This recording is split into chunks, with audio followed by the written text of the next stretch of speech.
Welcome back to Normal Island. I'm Curtis Daly, and tonight I'm joined by good friend of the show, Kevin Logan. Kevin, how are you doing? I'm extraordinarily well, and of course, any time with you is not time wasted, my friend.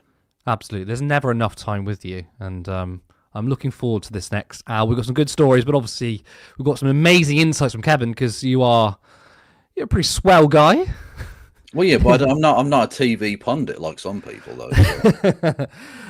Yeah, don't you flattering me. We should probably get on with the show before we start. I don't know. Spending the next hour just complimenting each other. We've got news to speak about. As always, remember to like the stream. And if you're not a subscriber, then hit that button. We've now just surpassed 19,000 subscribers, but we'd really like to get to 20,000. So please help us get there. We'll be getting to your comments at the end of the show as well. So make sure you're busy in the chat. But onto our first story.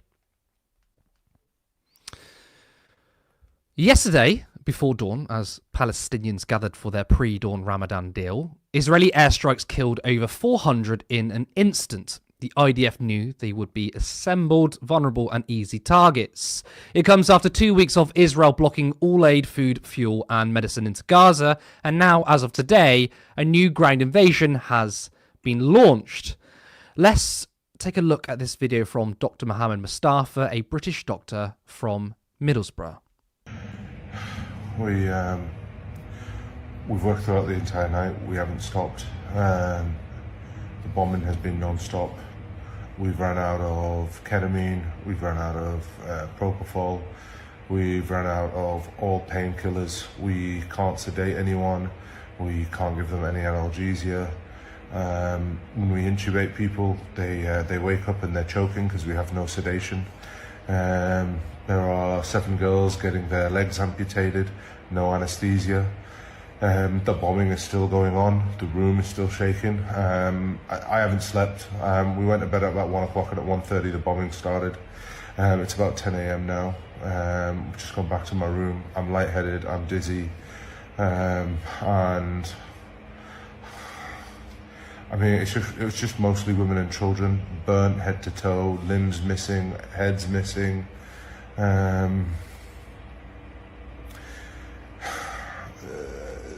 There's a video I put up on my story of me doing a chest drain. The gentleman that did the chest drain, and he died on the way to the CT scan. There's another video of 3 girls laying on a bed. That's his 3 girls, who are now orphaned. Their mother didn't even make it into the hospital. She was killed along with their other sister. I don't know what to tell you. I was here in June, nothing to this intensity. This is unbelievable, and the bombing is still going on. The rooms are still shaking. The screams are everywhere. It's insane. I need to just take 15 minutes, or even an hour, just to rest, to go back in there and go back down again. I feel awful to leave, but I've been there all night and I haven't stopped, and my legs are shaking and I feel dizzy and lightheaded. The smell of burnt flesh is still in my nose. I don't know how you can watch that and come to any conclusion that what Israel's doing is sickening. Now, Netanyahu's trial was set to resume yesterday, but instead war broke out. Israel had failed to uphold agreements, collapsing hostage negotiations rather than seek diplomacy. Netanyahu, of course, chose escalation, declaring all talks would now happen under fire. He is also now trying to remove Shin Bet chief Ronan Bar, who was investigating these failures. Meanwhile, 3 of Netanyahu's advisors are under investigation for allegedly taking money from Qatar. He faces 3 corruption cases, accepting lavish gifts from a billionaire, attempting to bribe a major newspaper, and pushing telecom regulations for positive media coverage. His government is drowning in scandals, with top aides accused of blackmail, leaking classified intel, and manipulating public opinion to cover up his failures for October 7th. Israelis are protesting, demanding his resignation, but as long as war rages, Netanyahu can delay elections, silence critics, and hold on to power, no matter the cost. Kevin, I just want to get your initial thoughts of last night's bombing, and then I want to ask, this war isn't about Hamas. It's about him, isn't it? I mean, he's clearly trying to bury the investigations by escalating the conflict. Yeah, 100%. It's the fundamental tenets of this war have not changed in the 17 months of its ongoing existence. Now, of course, the war itself obviously goes on a lot before October 7th, but not that you would know that from the media, of course. But yeah, it's essentially a matter of him trying to cling on to power in the most corrupt way possible in order to save his corrupt government, and doing a genocide in order to bring it about. It might be genuinely the most petty genocide that's ever existed. It's just for the sole power and corruption of one man and his clique, basically.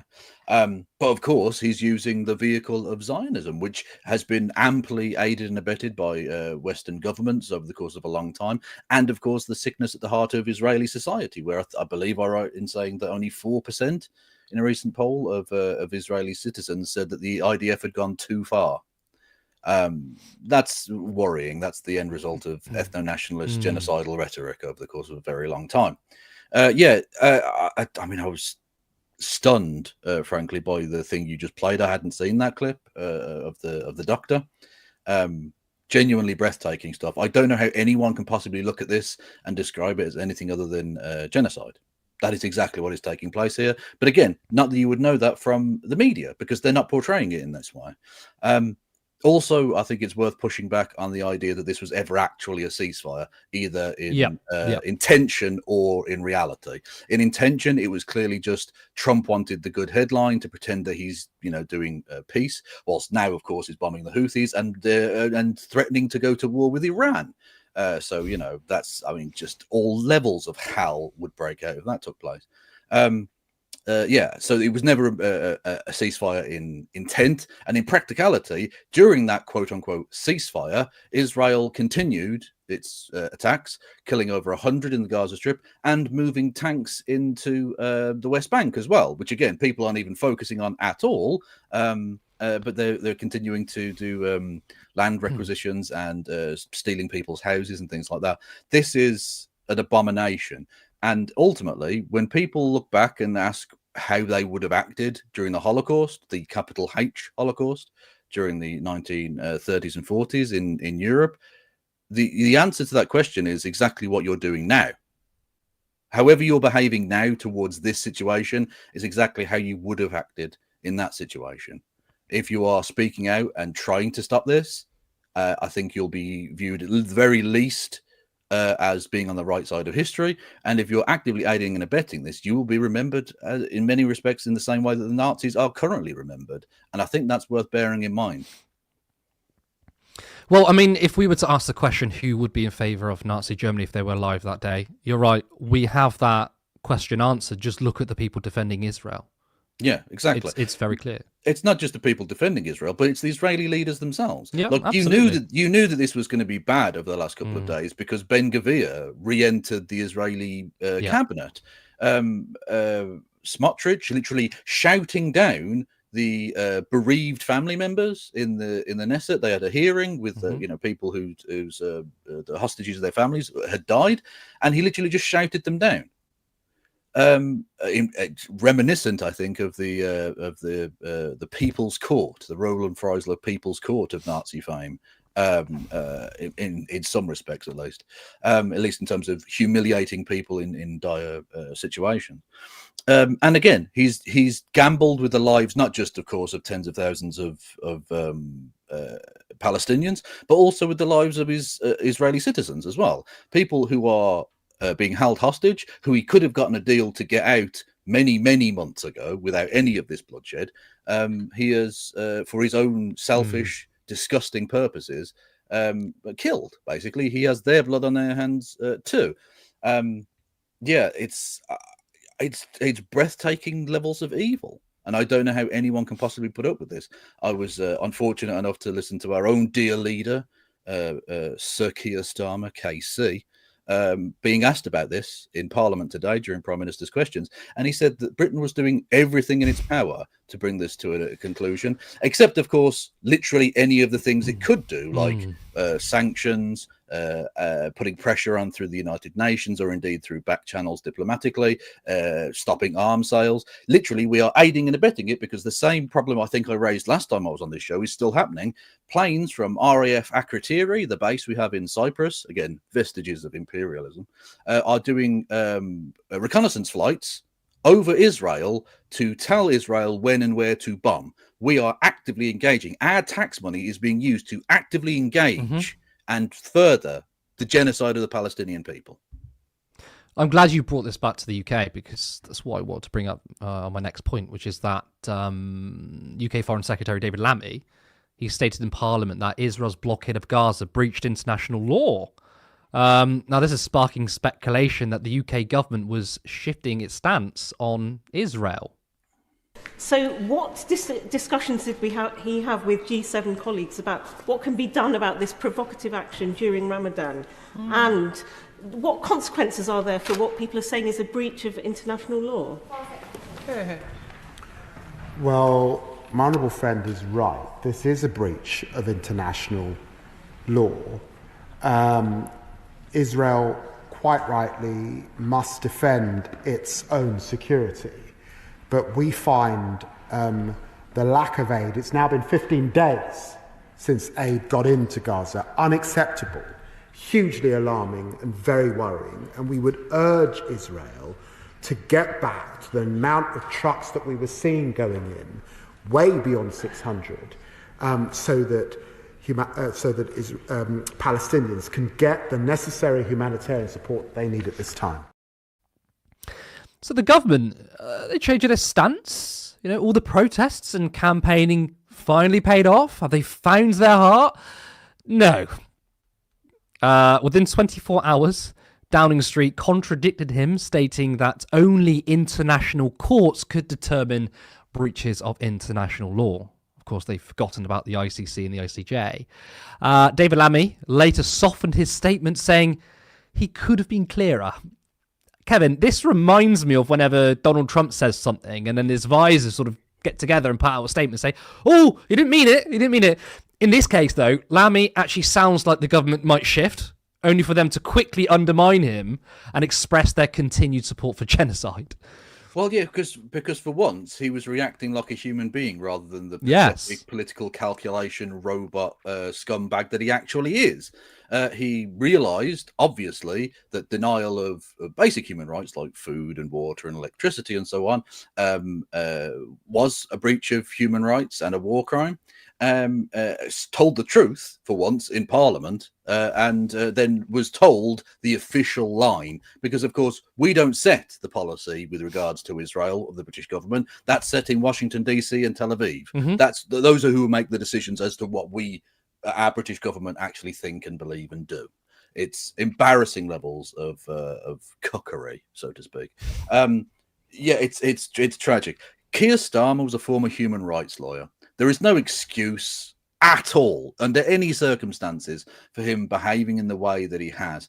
And even if you want to look at it just from a purely selfish British point of view, which one oughtn't, of course, but even if you do subscribe to that kind of mindset, the British government have said nothing, not a single word of condemnation for the now 18, because another one was killed yesterday, 18 British citizens that have been murdered by Israel in its occupation and genocide of Gaza since October the 7th of 2024. Sorry, 2023. What am I talking about? Good Lord, time flies. Yes. They've said nothing in condemnation to that whatsoever. And it's genuinely quite chilling to see the way in which they dance on the head of a pin every time this sort of thing comes up, to know that if the Israeli government want to kill you, your government won't even launch any kind of protest on your behalf, let alone seek actual international law redress against the criminals who murdered you. They will actively participate and defend your murder. It's a good point you make there about Lammy, though, because that was like a knee-jerk, humane reaction all of us would have. Oh, this is preposterous. This is in breach of international law. They need to return to the levels of aid they had before, even though it was insignificant. But at least he was acknowledging that. But that's the point when it comes to those who get closer to power. It doesn't matter what they feel, what they think.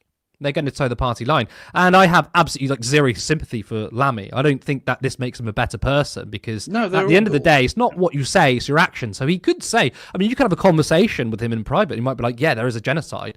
I don't really care if you're going to still then public facing, going to support these policies. Yeah, absolutely. Yeah. So there's no excuse for any of it. Absolutely. No. Yeah. Yeah, and of course, it must be borne in mind that denial of aid was during the time where we were being told that Israel were observing a ceasefire. Exactly. They always look at any time. This is gaslighting to the peak, right? Israel are the ones that always break the ceasefires, and they're not even really ceasefires. To jump on your point at the beginning, you were saying obviously this last sort of fake ceasefire, because they were moving in with their tanks. Yeah, like absolutely. They don't know the definition of ceasefire. They were still killing people. Yeah, they were still killing people. Over 100 people were murdered by Israel during the quote-unquote ceasefire. They were not allowing people back into northern Gaza, even to try and pick up the semblances of their lives and homes and property that exists in northern Gaza, because, of course, they're looking to annex that territory, of course, because, again, we must bear in mind the larger context for it, which is the land grab, ethno-genocidal intention of the Greater Israel Project, which is why evangelicals in America are the great backers of this, of course, in order to bring about Armageddon. Yeah, seriously, in the 21st century, that is the political motivation for this event. Absolutely mad shit. Yeah, so they've continued to do land grabs and home stealings in the West Bank as well. There were no semblance of intention or practicality that they actually engage in a ceasefire. Okay, I think we'll leave it there, because we're going to move on to our second story. So, the full details of the benefit cuts have been released, but before we get into that, you really need to see this car crash interview from Labour MP Torsten Bell trying to defend these cuts, and trust me, it's a doozy. In the meantime, some young people are going to be living on around £70 a week. No, people with significant disabilities will be protected. They will not only will they be protected within the universal credit system, which is the one you're mentioning, but they'll also be able to apply for personal independence payments. So people with significant disabilities, if they are young, if they're currently receiving UC Health, they will continue to receive it. And if they have significant disabilities, they will still be able to apply for personal independence payment. But we are not going to write off 21-year-olds. For those who can't, they'll be living on about 70 quid. We are not going to write off 21-year-olds as unable to work. For those who can't, they'll be living on about £70 a week. Could you live on 70 quid a week? Absolutely not. So why do you expect young people to? We won't. We provide housing benefit as well, and we'll provide personal independence payments. This is cash in their pocket. This 70 so quid are the cash things I a just week. mentioned to you. So are the things I just mentioned to you. That's how the benefit system works. If people need help with their rent, they receive that as well. If they need support with a disability, personal independence payments is there for that as well. So to buy food, to pay bills, yes, 70 quid a week. No. You've just told me you couldn't live on that. Well, no, I have a mortgage to pay because of the current situation. But what I'm saying to you, and the benefit system exists to provide housing benefit support for young people as well. But what I'm saying to you is the current system is a disaster for those young people. And, you know, it's all well and good to say you don't like every aspect of these changes, but what you are defending is a Tory system. I'm not defending anything. I'm asking you questions about your absolutely, plans. And that's your job. But I sat in the chamber today and heard people say, I'm worried about this aspect of the change, but there's not enough focus on the disaster that is happening in our country today. We are seeing much faster growth in claims for disability benefits than we are seeing actual levels of disability, particularly for young people. Well, no, I have a mortgage. How can you not look at this and come away thinking he isn't a sociopath? Now, Torsten in particular, I mean, he's very interesting because despite defending these cuts in the worst possible way, might I add, he was rigorously against it before becoming an MP.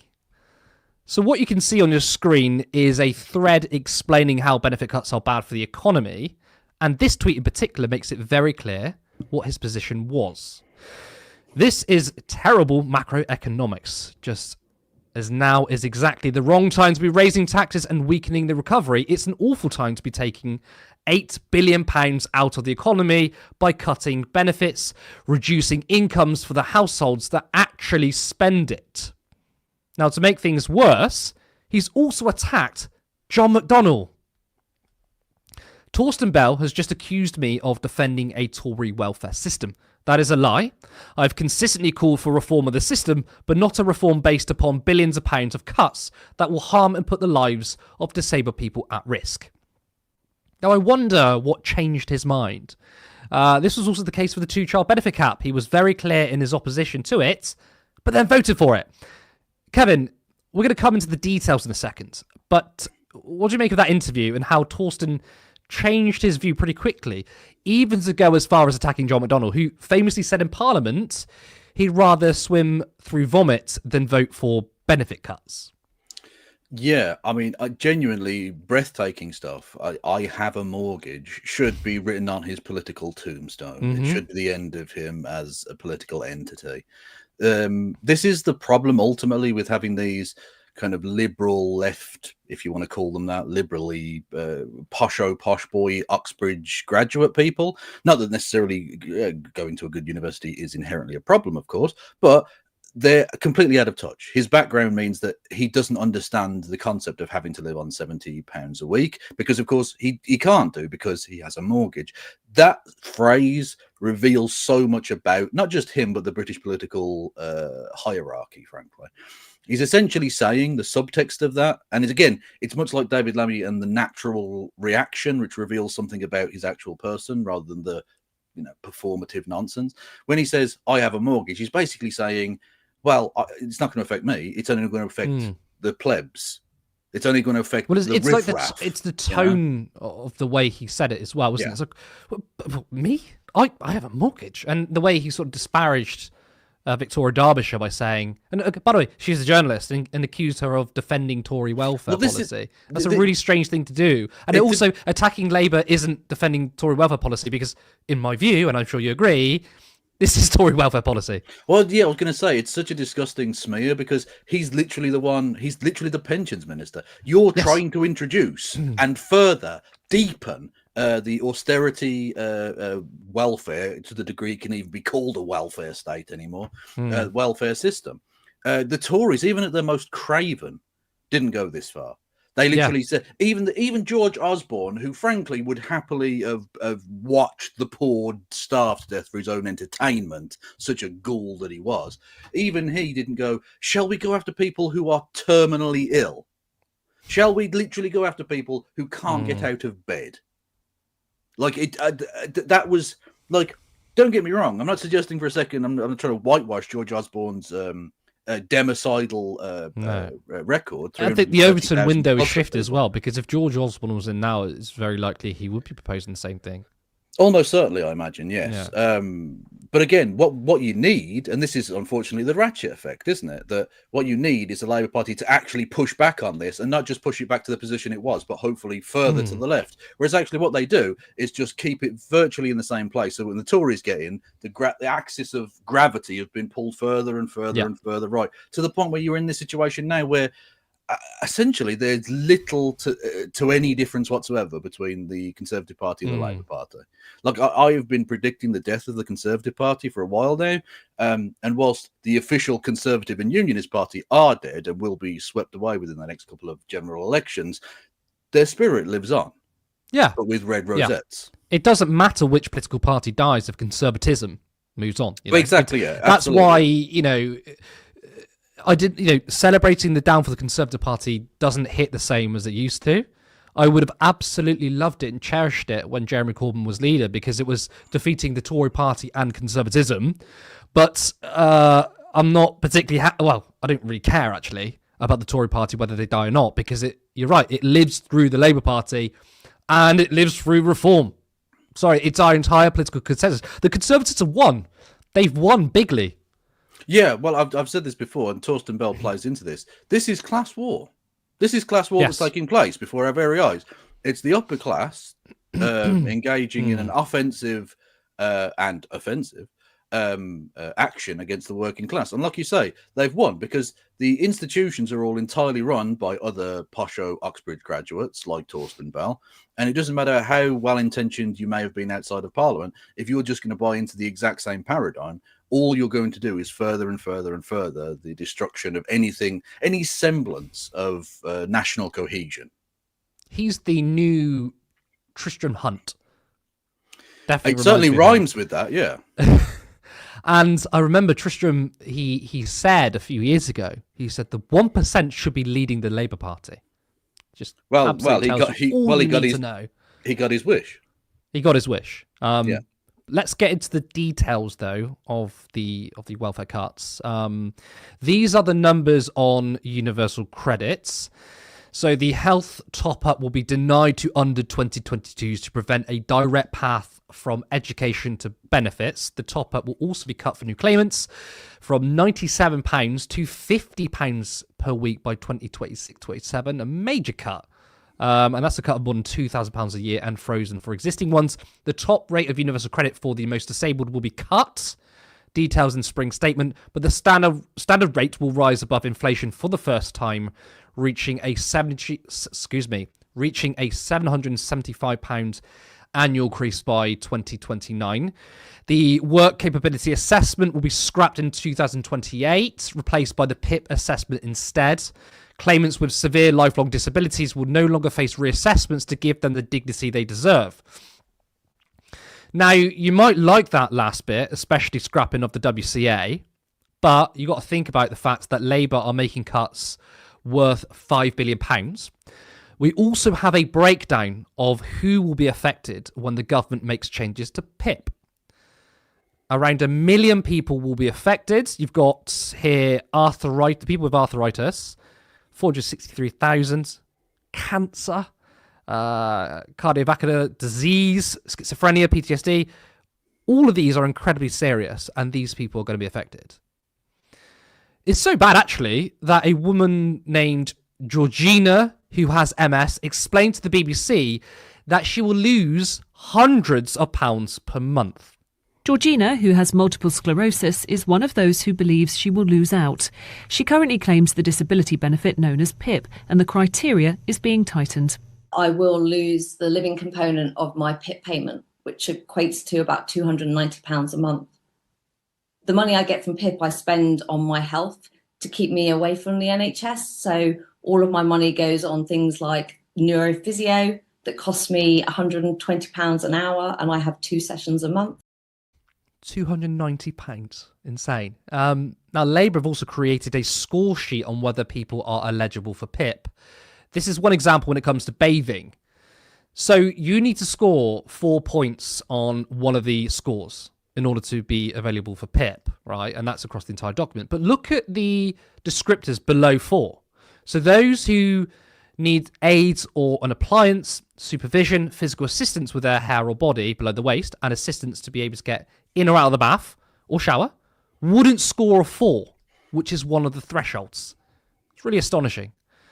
Kevin, there's been a lot of noise that, there are people on PIP who can actually work, and Labour want to look after those who really need it. Does that information make you confident that Labour are looking out for disabled people? No, this is democide. Just straightforwardly, this is democide, and it's going to kill a lot of people. And I'm not going to pussyfoot around that in the way that parliamentarians have been doing, disgracefully, to the eternal shame of themselves and to the detriment of their role as representatives of their constituents. I think that the cut from £97 a week to £50 a week is so ironic in a sense, because £50 is literally the amount of money that an MP can claim for one breakfast meal every single day that they are in Parliament. That tells you everything. I mean, what are you getting for breakfast? 50 quid. Cocaine and rent boys? I don't know. I genuinely don't know what they're up to, frankly, some of them. But yeah, no, it just goes to show you the point we were making about Torsten Bell. He's so out of touch.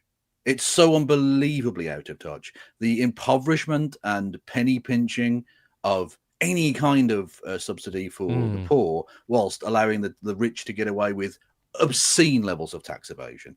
Any just or sensible society would not stand for this. I suspect people in France would not stand for this. The people of Britain certainly wouldn't know. Are essentially so cocked at this point that they're just going to roll over and take it. I don't know. There has been some pushback in Parliament, which is good to see, I suppose. But the point is the cruelty, and I think that's the point worth bringing up. It's not even about the money. And I know it's sort of seen as a trite point that the cruelty is the point, but it's actually true in this instance, completely and utterly, by the government's own noise. because they're literally not even making a financial argument as to why this needs to happen. Keir Starmer literally came out and said that this was a moral this was a moral crusade he was on, that this was the morality of it. So we're going back to some Victoriana Protestant work ethic bullshit of the deserving and undeserving poor. This is barbaric. Yeah. It really is. And the fact this is being brought to you by the Social Democratic Labour Party, get fucked. Honestly, this is evil. There's no other way of describing this. Is actually evil. I find it very interesting, okay, that, of course, when it comes to unemployment benefits, it's always framed as a moral argument. But when it comes to disability benefits, when any politician has tried to make cuts, they've always done it out of so-called economic necessity.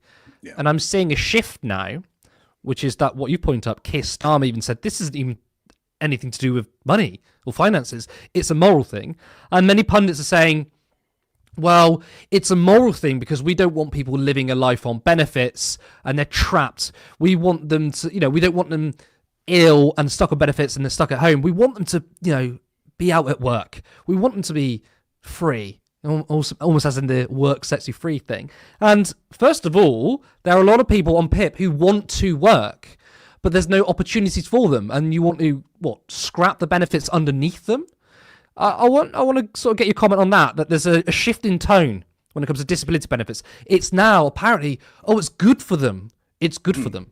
Yeah, it's genuinely, it's a kind of Malthusian, sort of fascistic way of looking at it. It's the idea of useless eaters, life unworthy of life, arbit mac frei, dare I say. They're literally engaging in the rhetoric of genocidal fascists. Now, I'm not suggesting that's what actually they are.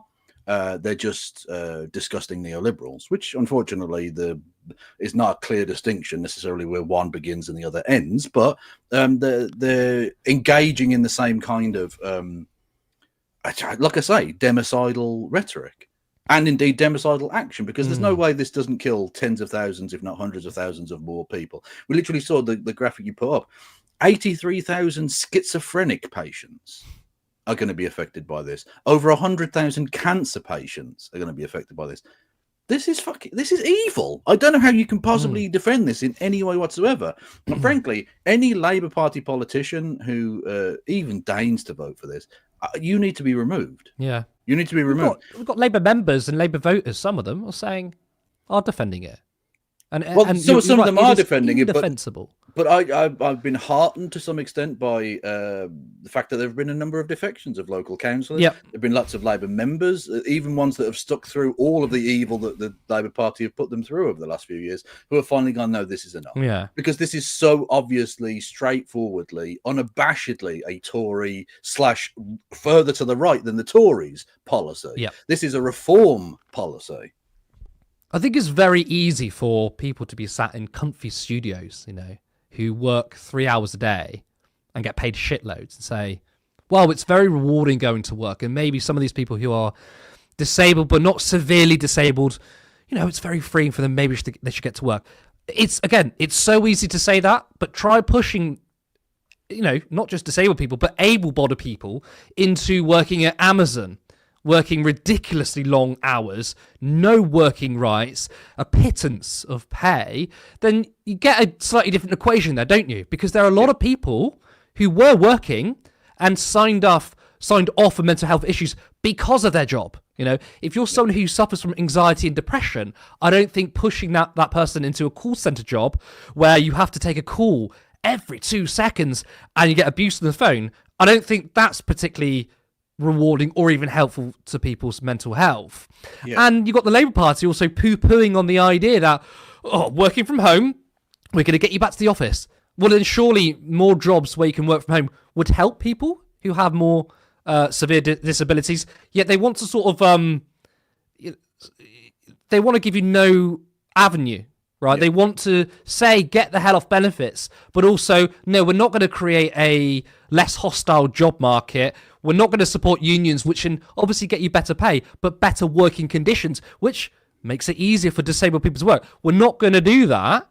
Then you can only come to the conclusion that you're just fucking evil.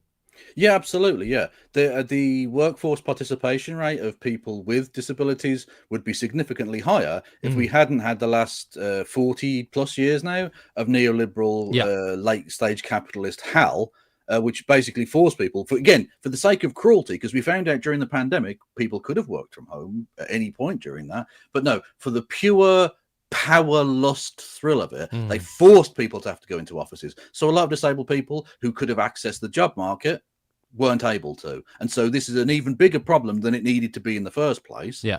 And secondly, the point about the dignity of work, not dignity in work, the dignity of work. Yeah. So they don't give a shit about you actually having any dignity, as we can see by the fact that Amazon are allowed to force their people to piss in bottles.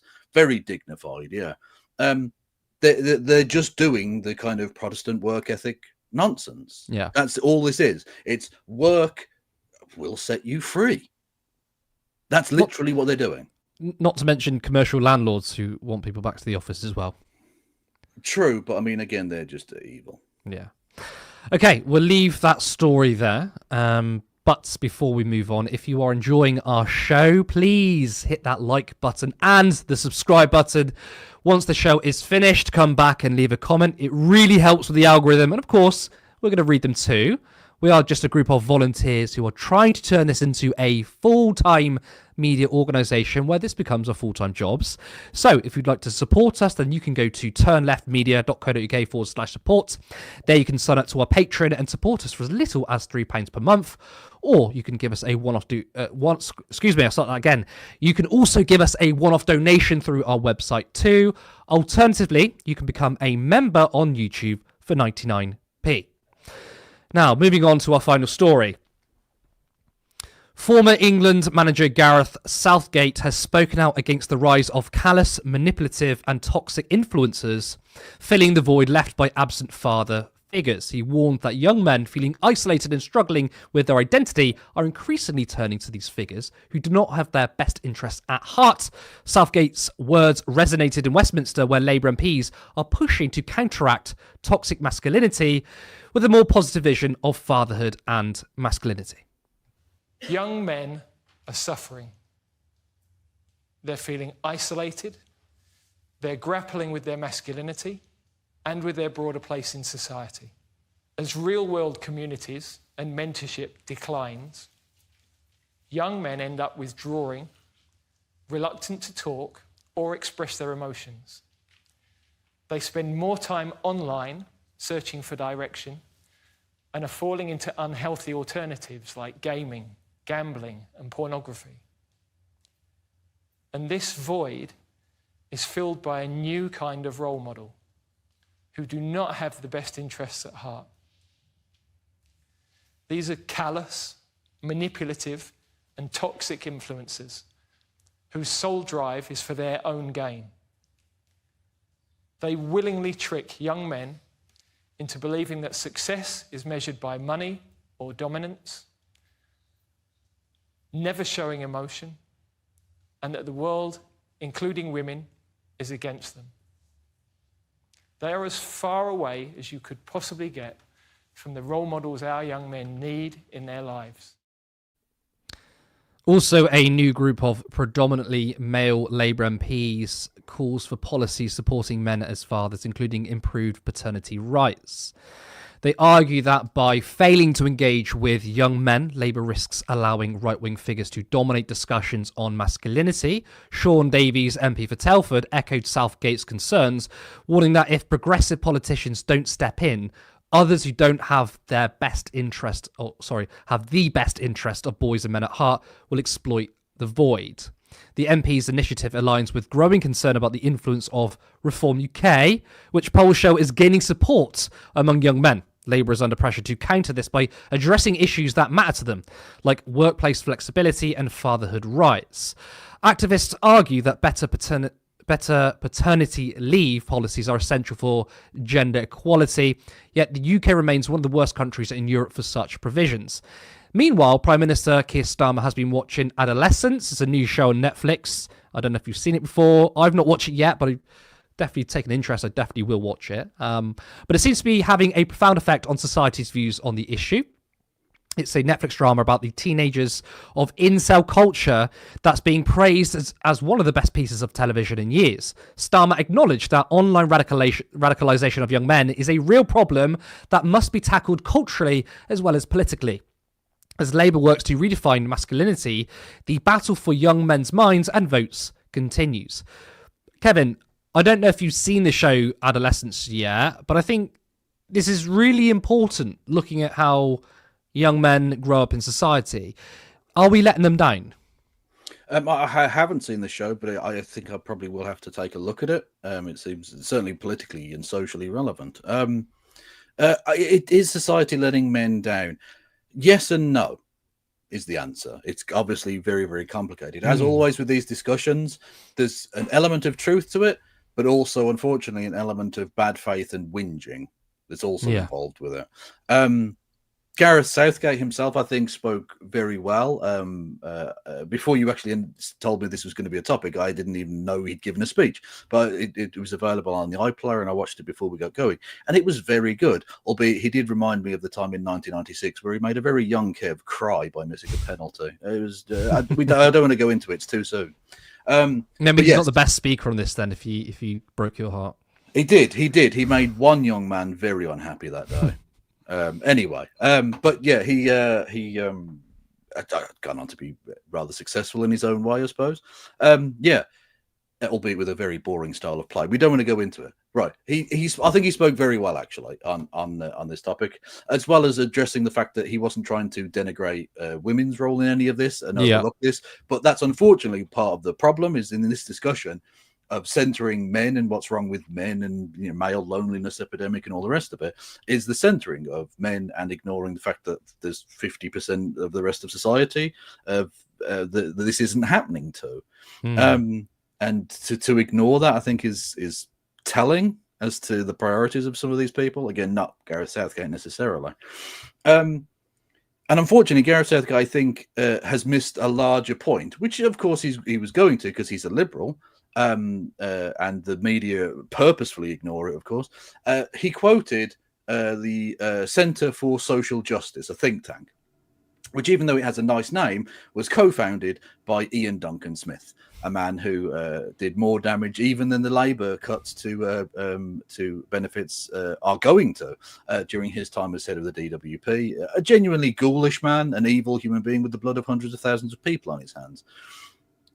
He quoted them saying there was a fatherlessness epidemic, whilst ignoring the fact that the very things that he praised in aid, things like the cut in community centres and things like that, were done by Ian Duncan Smith and the Conservative government. The fact that one of the major factors in fatherlessness is the increased level of incarceration and repeat incarceration in prisons and the ballooning prison population, again done by Ian Duncan Smith and the neoliberal Conservative agenda over the course of the last 40 years. So the very people who are trying to sell you this narrative are the very people who created the problems that underpin these problems to begin with. I'm really glad you brought up that point because I agree that Gareth Southgate is coming from a good place and these contributions are important. We do need to look at culture, but the big thing that's missing is the material.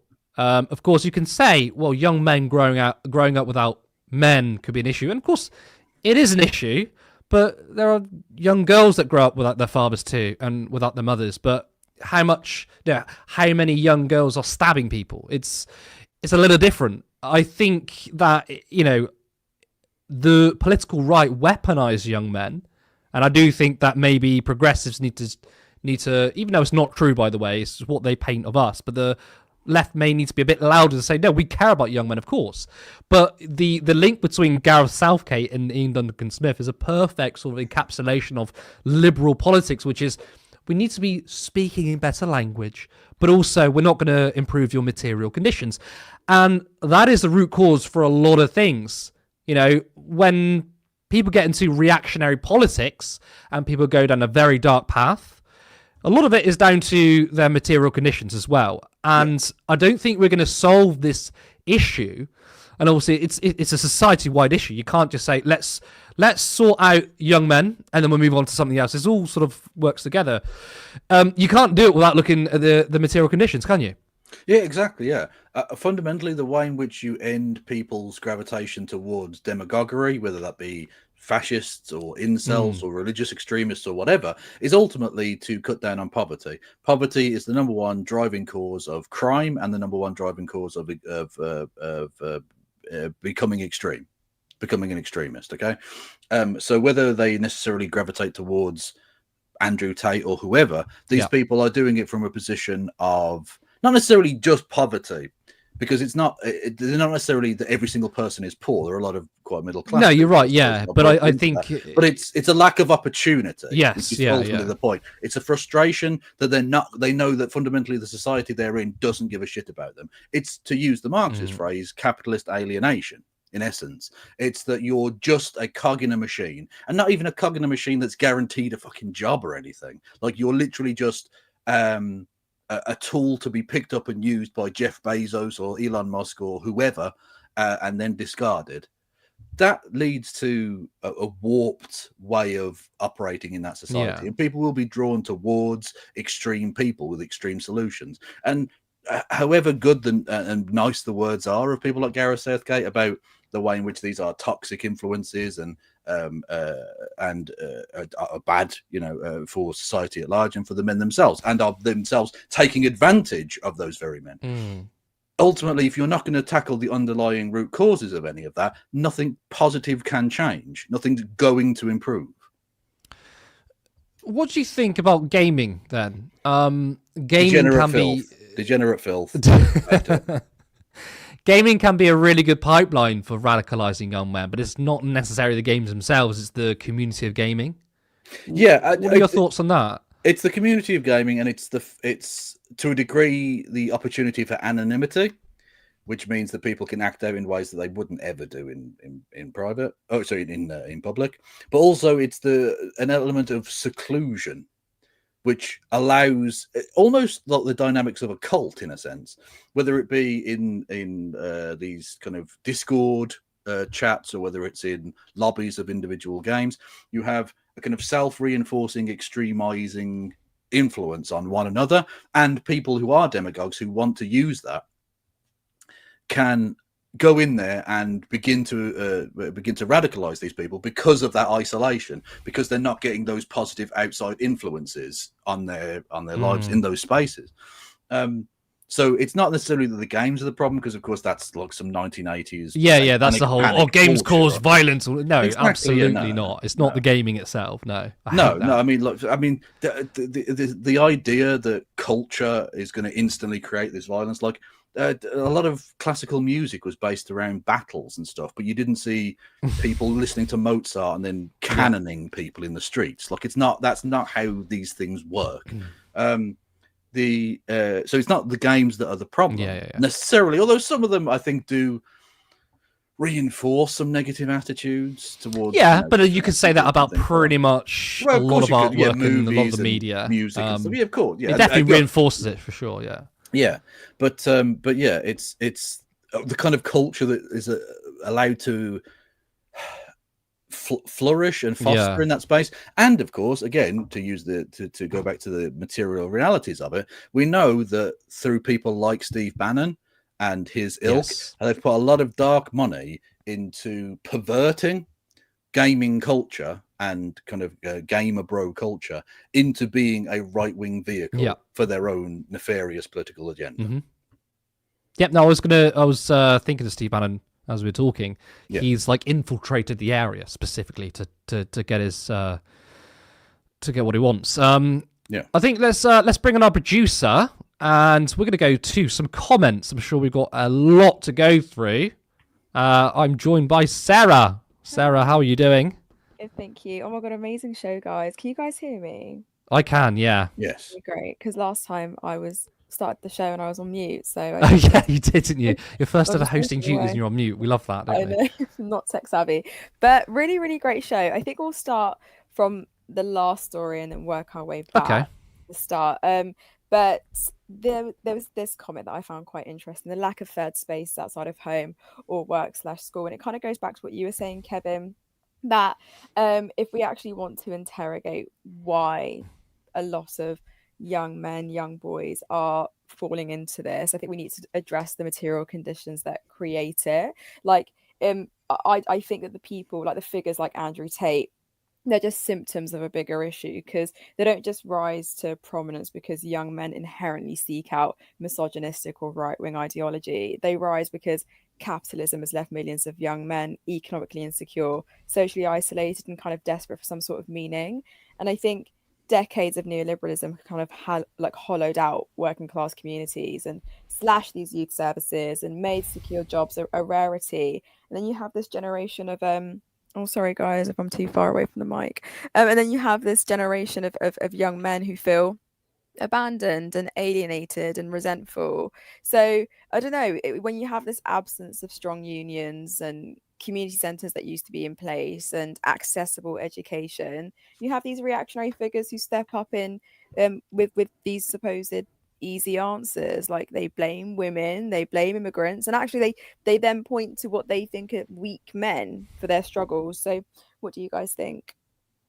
Yeah, I think you're absolutely right, and I think there are the kind of forces of reaction, so to speak, that are very, very happy to allow people like Andrew Tate, because they misdirect people's anger towards entirely erroneous targets and distract from the actual enemies of these young men.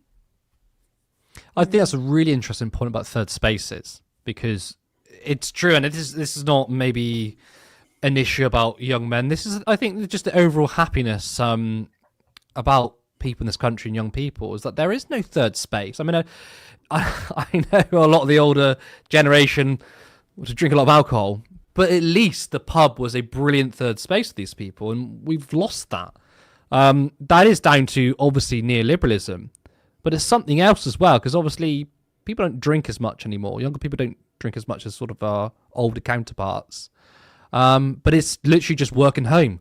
And if you work from home, it's often just home. So I think it's a good point about there is a lack of third space. Yeah, agreed.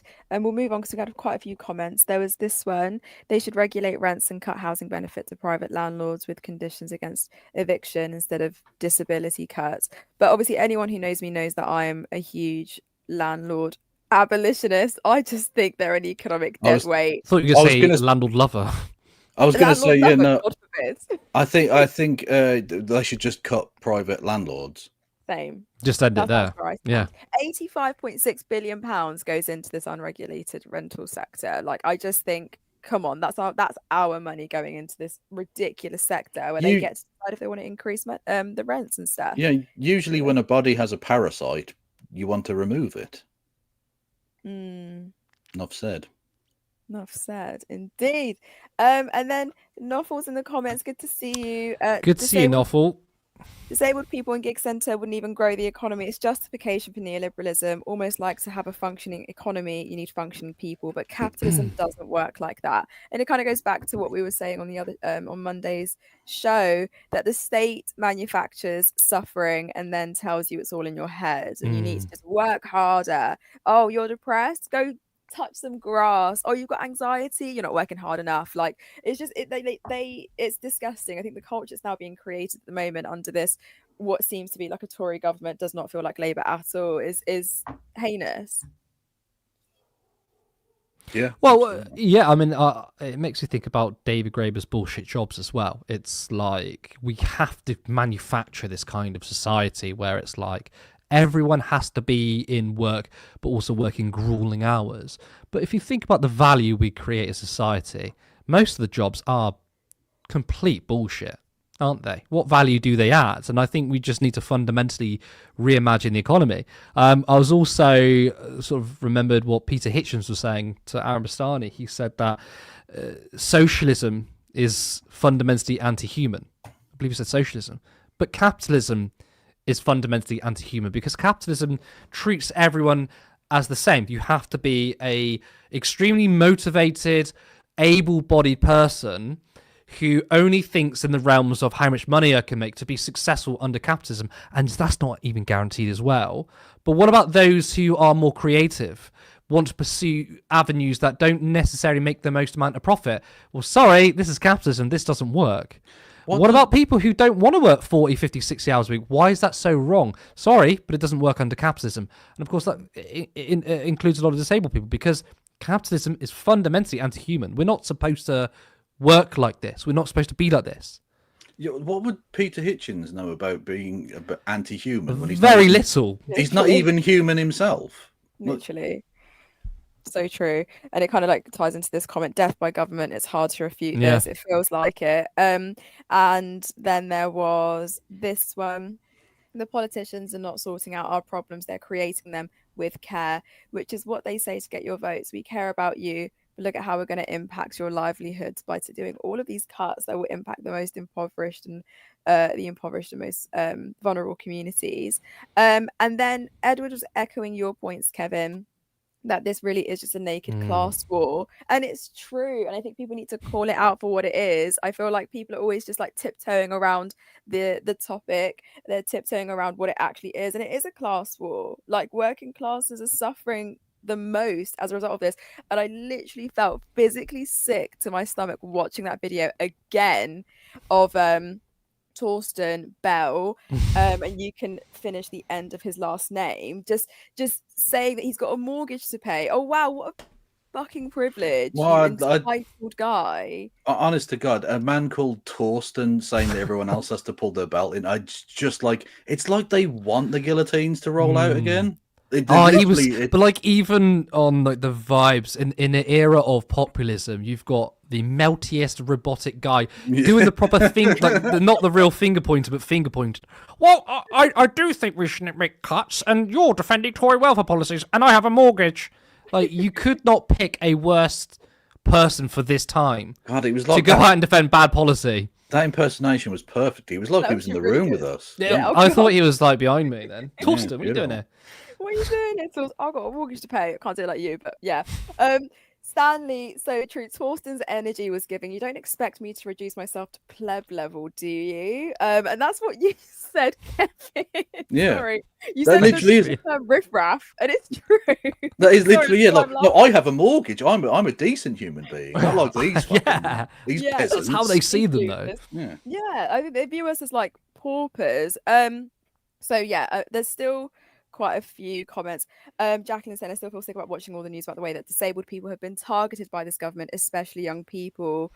Torsten Bell is, Belland.